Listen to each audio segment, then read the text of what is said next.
menikah sama orang Hongkong itu sangat gampang sekali. Sangat gampang sekali. Tak kasih tahu ya, sebentar. Aku barusan buka. Suamimu belum pernah nikah? Belum. Bukan, calon suami, sorry, aku ngomongnya salah. Calon suamimu sudah pernah nikah belum? Itu perbedaannya apa nanti? Kalau udah nikah atau belum? Belum nikah.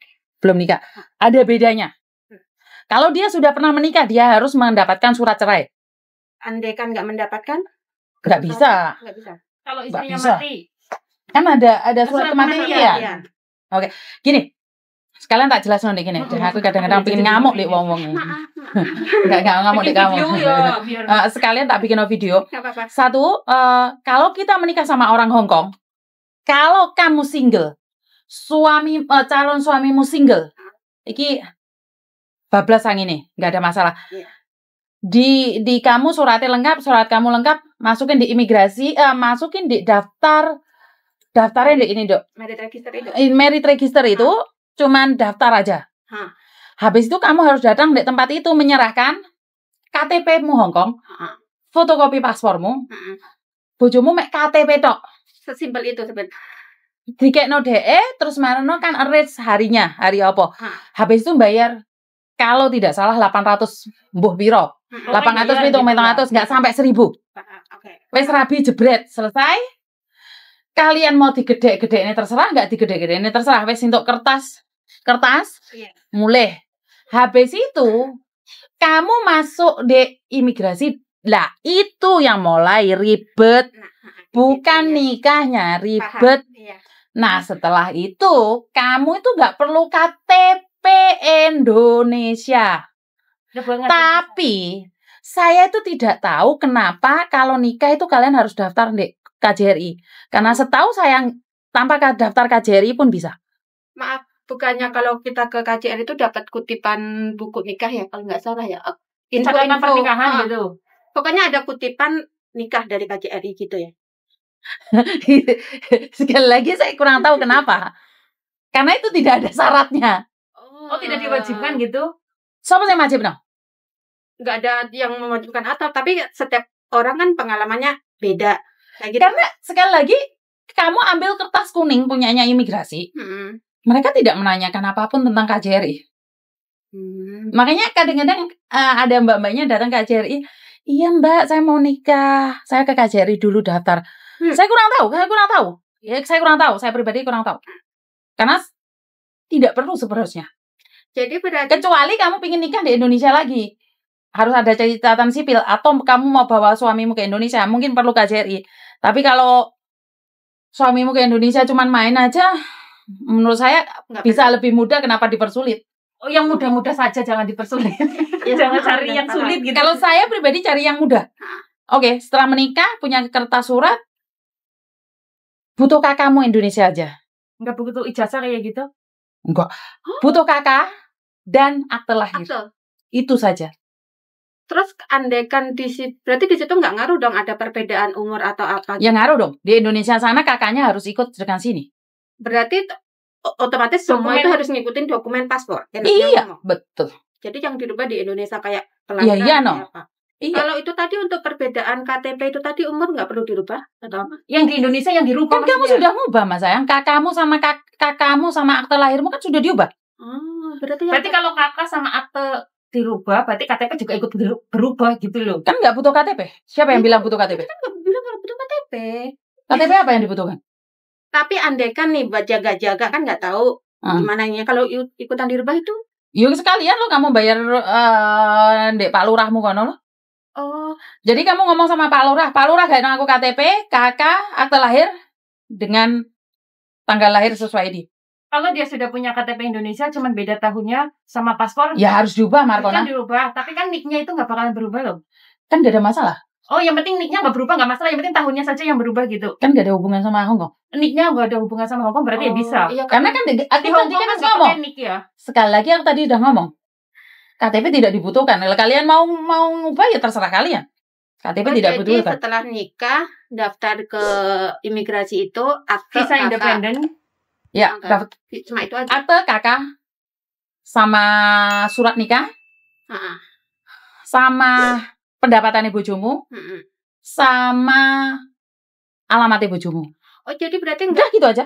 Jadi kalau pengajuan ke KJRI-nya itu pilihan ibaratnya gitu ya? Saya kurang tahu. Karena setahu saya tidak perlu. Oh iya.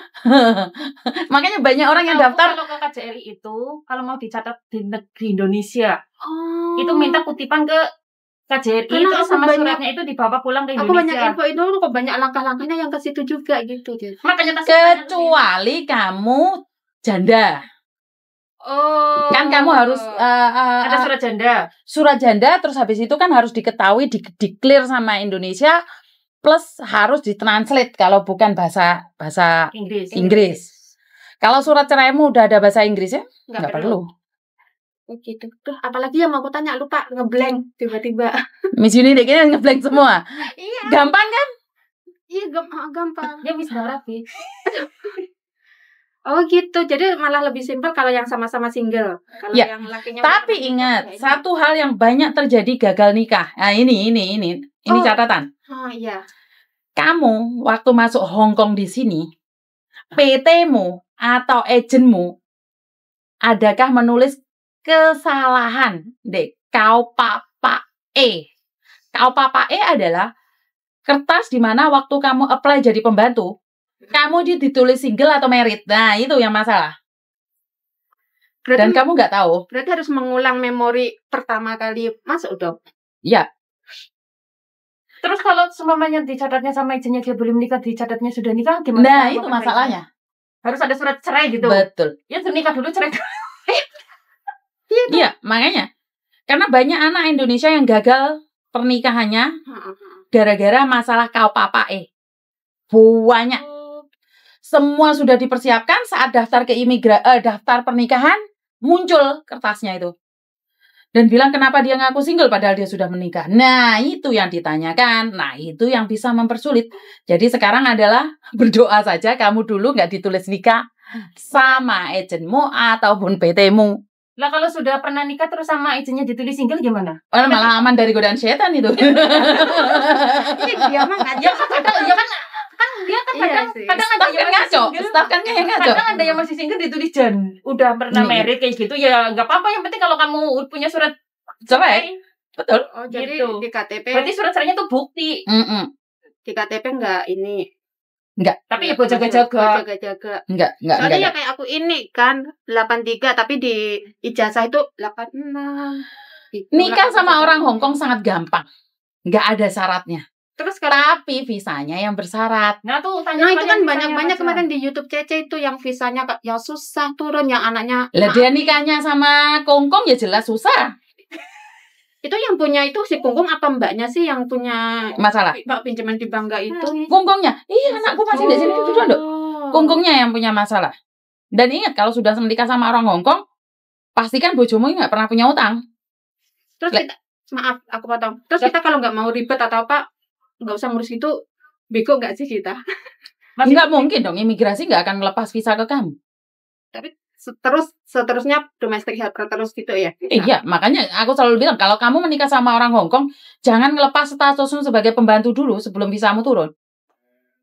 Jadi visamu sudah pasti turun, baru kamu nge-break. Iya. Karena kejadian yang kayak kemarin, dia sudah nge-break, visanya nggak bisa turun, dideportasi. Oh, Kan kamu di dalam perjalanan tidak tahu sambil Iya, menunggu visa betul. independen sambil tetap bekerja. domestic helper ya. Itu bisa. Jadi pada akhirnya visamu nggak turun, kamu masih bisa di Hong Kong dan cari majikan lagi. Oh. Iya. Karena sekali lagi yang saya selalu bilang jangan ambil keputusan. Karena ada beberapa anakku yang sudah mau menikah, surat nikahnya nggak keluar, dia belum nge-break. Akhirnya, Miss terima kasih aku nggak jadi nge-break, untung. Kenapa? Kakak sih dong nikah. Lah kau bisa? Karena aku dulu ditulis sudah menikah padahal saya single. Nah untuk memperbaiki itunya gimana? Karena kita harus mencari agent yang lama. Apakah kamu masih ada kertas-kertas yang agent yang PT lama? aja udah gulung tikar nggak tahu. Lah, maka dari itu. Oh gitu. Jadi menikah sama orang Hong Kong tidak sulit. Sangat mudah. Maaf, terus kalau untuk pengalaman laki kita udah pernah nikah gitu, itu butuh berapa tahun lagi untuk bisa nikah lagi? Ada nggak sih kayak gitu? Enggak. Kamu sudah sekarang gini aja, suamiku cerai sama aku, dia mau menikah lagi sama orang Indonesia. Nggak dibutuhkan waktu, surat cerainya keluar ya udah selesai. Berarti ya nunggu surat cerainya, berarti yang bikin belum bisa boleh menikah berarti karena belum ada surat cerainya mungkin. Tapi nggak juga lah, surat cerai kan kadang-kadang dia nggak terima. Kamu harus datang ke family affair sana.